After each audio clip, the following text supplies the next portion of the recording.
Yahya Jammeh was described as many things: a president, a dictator, a herbalist, a Pan-African, and many more. You see, Yahya Jammeh's life is one of the most fascinating and bizarre stories I have ever heard. For 22 years, Yahya Jammeh's iron grip saved the Gambia, both lifting it with massive infrastructure projects and dragging it down with paranoia, controversial security practices, and bizarre degrees. But who is this man really? To some, he was a visionary leader who gave the nation pride. We have no plans to stay long. All we are here for is to set a just system. On global stages, he condemned Western hypocrisy, demanding justice for Africa's stolen wealth. The so-called European explorers were nothing short of people seeking greener pastures for their fellow Europeans, as Europe then had turned into brown pasture. After 400 years of colonial looting and misrule in Africa, Africa is reduced from green now to brown pasture due to overgrazing. Now, African explorers are not only unwelcome, but are greeted with instant death on European source. This is unacceptable. We have a right as Africans to defend our black people wherever they are. As we welcome all graces to Africa, we will not accept that Africans are treated like dogs and they get away with it. If the UN fails to take action, we will take action, and the action we take will be determined by us. Out of hundreds of European explorers that came to the Gambia, only one European died on the river Gambia over a span of 400 years. Today, over a span of 5 years, more than 500 Gambians have lost their lives on European coasts. The man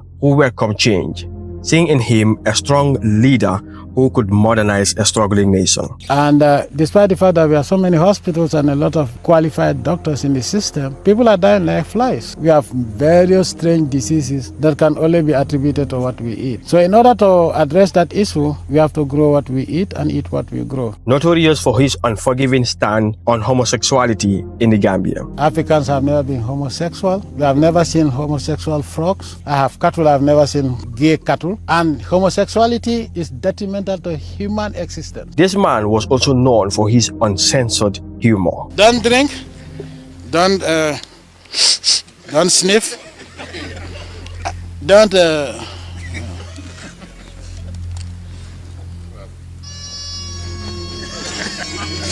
boy, recommend. Malago français ak America ñoo la pouf. Malago bes bo repe be ken dana soldat du Senegal cross ma border bi dina nan café ci sa ndel. But to others, he was a tyrant who turned the smiling coast of Africa into a land ruled by fear. Yahya Jammeh is not a good person. Yahya Jammeh killed many people in this country. And ultimately cost him the election. But Jammeh refused to accept the results, plunging the nation into chaos. I hereby reject the results in totality. Let me repeat, I will not accept the results based on what has happened. The young, ambitious army officer who seized power and ruled with unpredictable mix of law for his country and oppression. This is the story of His Excellency, Sheikh Professor Alhaji Dr. Yahya Abdul Aziz James Junkun Jammeh Babli Mansa, Commander-in-Chief of Armed Forces of the Gambia. Yahya Jammeh was born on May 25, 1965 in Kanilai, a small village in Fonyi Kansala district of West Coast region, the Gambia. His mother, Ajafado Asombi Bojang, was a housewife and a trader, while his father, Abdul Aziz James Junkun Jammeh, was a wrestler. His grandparents migrated from Casamance region of Senegal, only a few kilometers from Kanilai. Growing up in a village, Jammeh actively helped his parents in farm activities, cultivating crops to feed the family, fetching firewood for cooking, and also helping in domestic work. Despite participating in all these house chores, Jammeh was still fortunate to be one of the few children in the village to attend and excel in school. Blessed by his parents and his hard work, Jammeh was able to complete his education in Kanilai Primary School and later studied at St. Edward's in Buam from 1972 to 1978. After passing his command entrance exam, he won a government scholarship to the Gambia High School in Banjul, where he studied until 1983. After graduation, Jammeh was now set for his next challenge, fully prepared and eager for what lies ahead. But he had no clue just how challenging it would turn out to be. In April 1984, Jammeh joined the Gambia National Gendarmerie as a private. He was part of the Special Intervention Unit from 1984 to 1986 and later became an instructor at the Gendarmerie Training School from 1986 to 1989. He was promoted to sergeant in 1986 and then to cadet officer in 1987. Jammeh joined the Gambian National Army and became a second lieutenant on September 29, 1989. His fearlessness and bravery propelled him through the ranks at an extraordinary pace and being put in charge of difficult missions. From 1989 to 1990, he was in charge of the presidential escort. In 1981, he was given command of the mobile gendarmerie, and from 1982 to 1994, he led the military police. He was promoted to lieutenant on February 1st, 1992. The same year, he was responsible for the security of Pope John Paul II during his visit to the Gambia. From September 1993 to January 1994, Jammeh attended military training in the United States. His rapid progression in the army, fueled by his boldness, granted him the opportunity to what he will do next. There were growing dissatisfaction in the military, with major concerns being incorporation of the foreign military officers in the senior positions. The disparity of living conditions between the foreign senior officers and the Gambian junior officers were believed to be indicative of a broader corrupted structuring of the government. The officers argued the increased incorporation of foreign officers into the Gambian National Army limited their opportunities for an advancement within the military. The junior officers became angry when they had not received payment for a number of months. They began to plan mutiny to disobey orders from the senior officers, which would later develop into a coup d'etat. In 1994, Jammeh and 3 other junior army officers, Sana Sabali, Sadibu Haidara, and Edward Singate, took action to end their frustration and led a bloodless coup against President Sir Dawda Jawara. The coup took place in July 22, 1994, forcing Jawara into exile.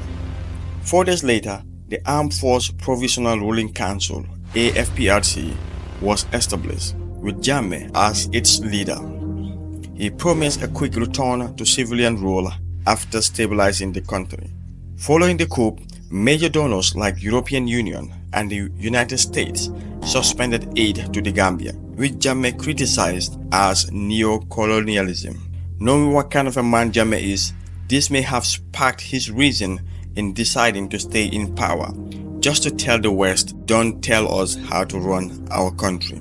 A Western diplomat noted the coup resembles others in Africa, though it remains non-violent. Prior to the coup, the Gambia was one of the few countries in Africa to be run by a democratically elected leader, but the coup marked a shift in the country, joining the trend seen across Africa where militaries are taking over the government in a form of a coup. The AFPRC wasted no time in tightening the grips on power, taking decisive steps to reshape the future of the nation. As you would see in the next chapter, their rule was cemented through bold and uncompromising actions. After the 1994 coup d'etat, Jammeh and the Armed Force Provisional Ruling Council, AFPRC, dissolved existing government structures and ruled through military orders, without inputs from the parliament or civilian government. This allowed him to make direct orders, bypassing elected representatives or other government institutions, and enforce decisions unilaterally. Political activity was banned, journalists arrested, and senior military officers, along with ministers from Jawara's government, were placed under house arrest. On October 17, Jammeh promised a 4-year transition to civilian rule, but power struggles soon followed. In 1994, just as Jammeh was formally promoted to captain, a group of young officers that lose faith in Jammeh attempted a coup. The plot failed, leading to multiple deaths, including the coup leader, Basiru Barrow, and Jammeh remained firmly in control. In response to concern over governance, a National Consultative Committee (NCC) was formed on December 7 to review the transition. By January 27, 1995, they recommended shortening the transition to 2 years. However, that very day, two of Jammeh's original coup partners, Sabali and Haidare, according to sources, launched their own attempt to remove him from power. Haidare was imprisoned and later died on June 3rd, while Singate, a trusted ally, was promoted to vice chairman. Determined to shape the country's future on his terms, Jammeh appointed a Constitutional Review Commission (CRC) in April 1995. By November, the new constitution was completed and was put to national referendum on August 8, 1996. It introduced multi-party election, reducing the voting age from 21 to 18, and removed limit to presidential terms. Though 70% of voters approved it, critics argued it only reinforces Jammeh's dominance while sidelining opposition parties. Just days later, Decree number 89 maintained ban on NPP, NCP, and GPP while allowing PDOIS and PDP to operate. On August 28, 1996, Jammeh was promoted to colonel but soon retired from the army on September 6, positioning himself as a civilian leader. He prepared for the upcoming presidential election, an election where he won massively. Yahya Jammeh transitioned from military leader to a civilian president, making the start in the Gambia's political journey. The election that year paved the way for the young leader to chart his own course. With a vision to rebuild and transform the country, President Jammeh emphasizes development, self-reliance, and national pride. Under his leadership, structural projects gained momentum, and new public institutions were established to improve education, health, and agriculture. The July 22nd revolution became a major national event, not just a celebration of Jammeh's rise, but a reflection of his belief in the new Gambia. Jammeh spoke often of economic independence, reducing foreign dependencies, growing our own food. As the slogan goes, grow what you eat and eat what you grow. Programs like Vision 2020 were introduced to guide national development with a focus on food security, industrial growth, and empowering Gambians to take charge of their destiny. His government saw major improvement in overall development of the country. Roads were constructed across the country, new hospitals opened, free education introduced, and the University of the Gambia was founded. The country also saw efforts toward agricultural independence and national pride. Jammeh also began to fight the rights of Africans in international meetings and events, including the outright rejection of gays and lesbians. However, over time, a number of serious allegations began to surface regarding his leadership. These claims were made by former government insiders, victims, and human rights organizations, and were later compiled by the Gambia's Truth, Reconciliation and Reparation Commission, TRRC. Among these allegations brought forward were claims of human rights abuses, including arrests, tortures, and disappearance of political opponents, reports of a group called junglers allegedly involved in unlawful disappearance of people, alleged suppression of press freedom, his claim to cure HIV and AIDS. I treat AIDS and get rid of the virus Using herbal remedies, which was widely condemned by health professionals. Incidents described as witch hunt, in which villagers were reportedly detained and given unknown substances. It is important to note that these still remain allegations until when Yahya Jammeh is tried in a court of law and found guilty. After ruling the Gambia for 22 years and losing in the December 26 election, he had shocked the world by rejecting the results he once accepted. I will not accept the results based on what has happened. As the days ticked by, ECOWAS threatened military intervention. Jammeh turned the nation into a fortress. The order was clear: hold the line and get ready for war. It began with checkpoints at major highways, then smaller roads, then the dirty racks, then every single small roads, even footpaths. Villages in the provinces whispered stories of checkpoints built overnight, where strangers in the uniform searched travelers by torchlights. In the capital, roadblocks surrounded State House, soldiers ready to fight to death. The airports tightly monitored, the ports were crawling with patrols, and even beaches, once filled with laughter and children, now had soldiers staring at the sea. No one knew who to trust. Some soldiers were said to be loyal to Yahya Jammeh to the bitter end. Others, was rumored, had secretly pledged allegiance to the newly elected President Adama Barrow. But at the checkpoint, loyalty wasn't a question, it was a command. Where are you going? Who are you? Show me your ID. Open your boot. Why are you out at this hour? These were questions at the checkpoints. One night in Kanifing, a taxi driver was pulled over 5 times in less than 2 kilometers. And he said, "I was just trying to take a pregnant woman to the hospital, but they searched my car like I was smuggling a tank." Behind the scene, Jammeh fortified himself. The state guard, his elite loyalists unite, was stationed around him, handpicked from the most trusted ranks. Foreign mercenaries allegedly brought in from neighboring countries were seen arriving in an unmarked vehicles.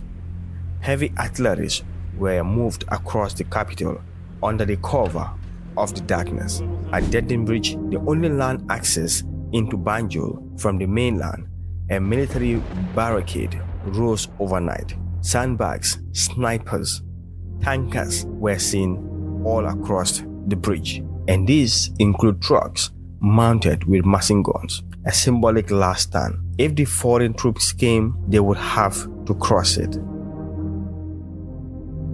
Inside the palace, Jammeh remained defiant. "This is my country," he was said to have declared. "I will not be bullied out like a child." On national TV, he smiled, calmed and controlled, even as fear gripped the streets outside. Meanwhile, ECOWAS troops were massing at the borders. Senegalese forces waited just across the borders or the rivers. Nigerian warship looked off the coast.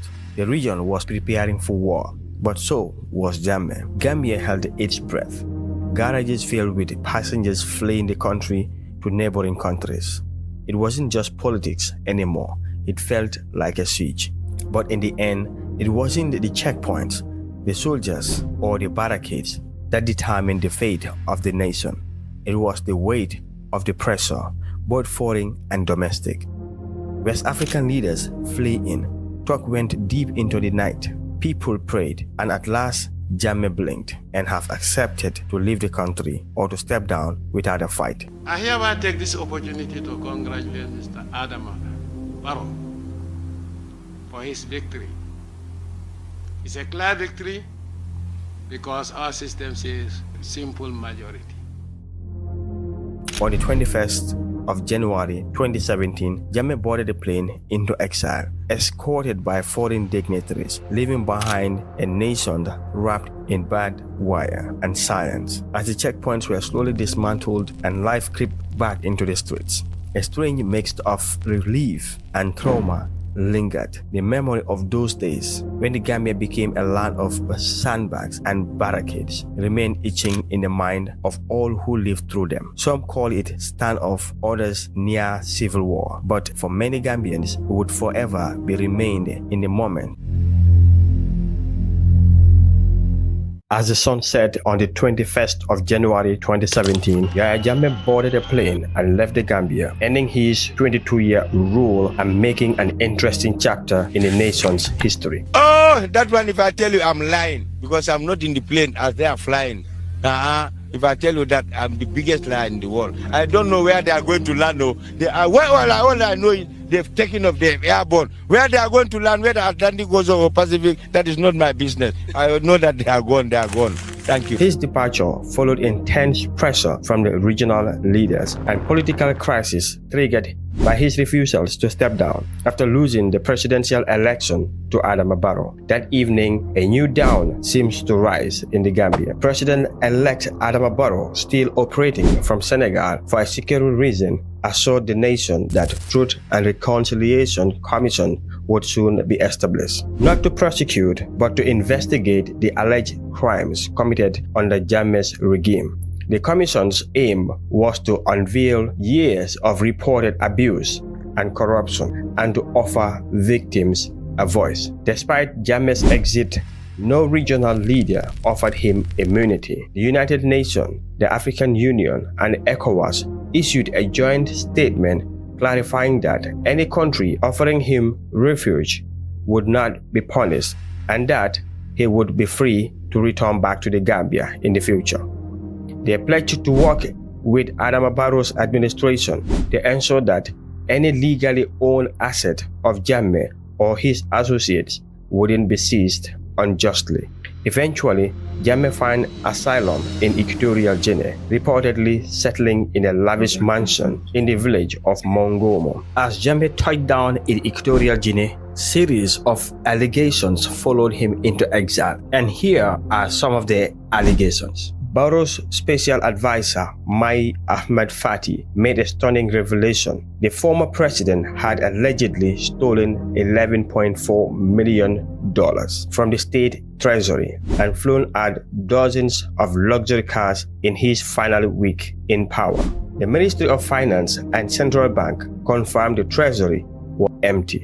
A month later, further allegations surfaced. Jammeh had reportedly siphoned at least $50 million from the state institutions, including Social Security funds, the nation port, and the telecoms companies. Investigators claim that his $4.5 million private jet had been bought using the country's pension funds. The Gambia, already pulverized, was now bound into over $1 billion in debt. On the 24th of January 2017, Reuters published a damning report on the Jammeh's Foundation for Peace. Instead of funding community projects, the foundation's money is said to have gone directly into Jammeh's personal account. By March, the Minister of Justice announced a formal investigation into the former president's finances, including his own charitable funds. It was reported that on May 2017, a Gambian court froze all known assets Jammeh had left behind. Then came international actions. On 21st December 2017, a US President Donald Trump signed an executive order freezing all US-based assets belonging to Jammeh. In June 2018, the Gambian government moved to auction off Jammeh's remaining luxury cars and aircraft, pledging the proceeds to healthcare and education. The following month, on the 27th of July, Jammeh's mother died in exile, making another somber moment in his retreat from power.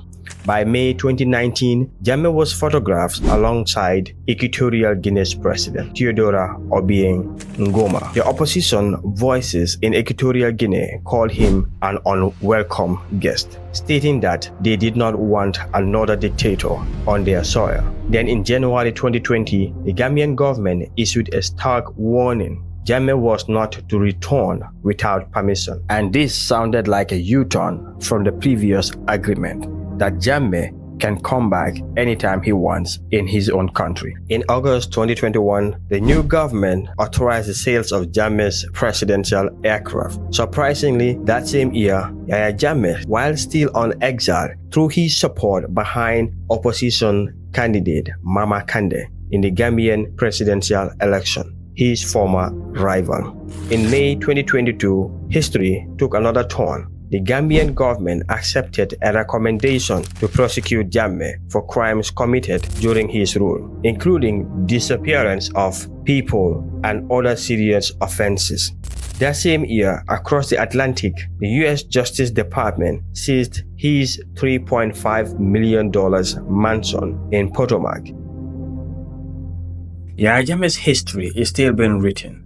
Few months ago, after several years in exile, he finally sent a message declaring that he is coming back home. Let them not run. Whether anybody likes it or not, by the grace of the Almighty Allah, I'm coming. It was agreed that I can leave and come back after 6 months. And today, I want to announce to you that come November, this November 2025, I'm coming back to the Gambia. And this is the story of the second president of the Republic of the Gambia, Yahya Jammeh. If you enjoyed this video, you'll also like this one. Click here to watch it.